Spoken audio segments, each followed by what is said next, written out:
और गृह मंत्री अमित शाह के इंटरव्यू पर आरएलडी महामंत्री मलूक नागर ने कहा कि गृह मंत्री ने बिल्कुल सही कहा है, कांग्रेस कंफ्यूज है, इंडिया गठबंधन बिखरा हुआ है। गृह मंत्री जी ने कहा है वो बिल्कुल व्यवहार में और जो मैनिफेस्टो के हिसाब से सिद्ध होता है। या तो इन्होंने पहले ऐसे काम करे हैं जो इनको ऐसे डर लग रहे हैं, जो इस तरह की भाषा बोल रहे हैं। जहां तक मैनिफेस्टो की बात है, पता नहीं क्या उसको पहले पूरी स्टडी नहीं करी जाती। खुद उसमें ऐसी चीजें हैं जो बिल्कुल ये चिन्हित करती हैं कि ये लोग क्या कहना चाहते हैं, कंफ्यूजन है। और कुछ रही सही कसर जब पूरी हो जाती है, जब इनकी पार्टी के नेता कहते हैं पीओके के बारे में कुछ मत गलत करो, नहीं तो परमाणु बम है, एटम बम है पाकिस्तान पे, तो फिर वो चीजें कनेक्ट हो जाती हैं।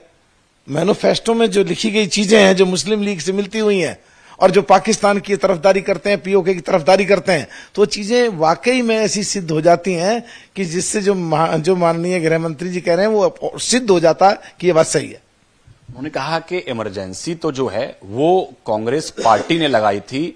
हमारी सरकार, हमारी पार्टी हमेशा जो है वो लोकतंत्र के पक्ष में रही है, हम कभी संविधान में बदलाव नहीं करेंगे।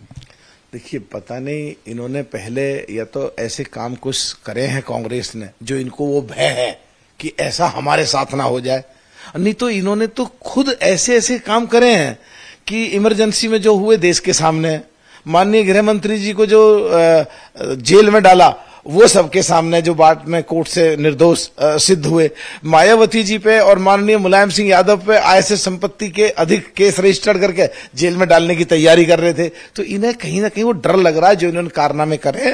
नहीं तो बिल्कुल साफ है, माननीय प्रधानमंत्री देश के कह चुके हैं कि संविधान के खिलाफ कोई भी बात जाएगी, ऐसा हम कोई काम नहीं करेंगे। एक इन्होंने नया राग लिया है कि का और दलितों का रिजर्वेशन खतरे में, उसको क्योंकि जो मैनिफेस्टो में मुस्लिम लीग से जोड़ दिया उसको न्यूट्रलाइज करने के लिए। अरे माननीय प्रधानमंत्री गृह मंत्री कह चुके कि बाबा साहब भी होते तो अभी हम उसमें कोई बदलाव वो भी नहीं कर सकते थे, हम कोई बदलाव नहीं करेंगे। मैं आपके चैनल के माध्यम से कह रहा हूं कि अगर ये मुंगेरी लाल के सपने देखते भी हैं और एक काल्पनिक सोच बन भी जाए कि इनकी सरकार भी आ जाए, तो 60% पिछड़े हैं, 20% के करीब दलित हैं, ये 80% लोग हैं, किसी की औकात और हैसियत नहीं है कि उनके रिजर्वेशन को कोई छेड़ सके। तो ये सारे कारनामों से बिल्कुल साफ लगता है कि अब की बार मोदी सरकार, अब की बार 400 के पार। तो ये क्या करेंगे फिर?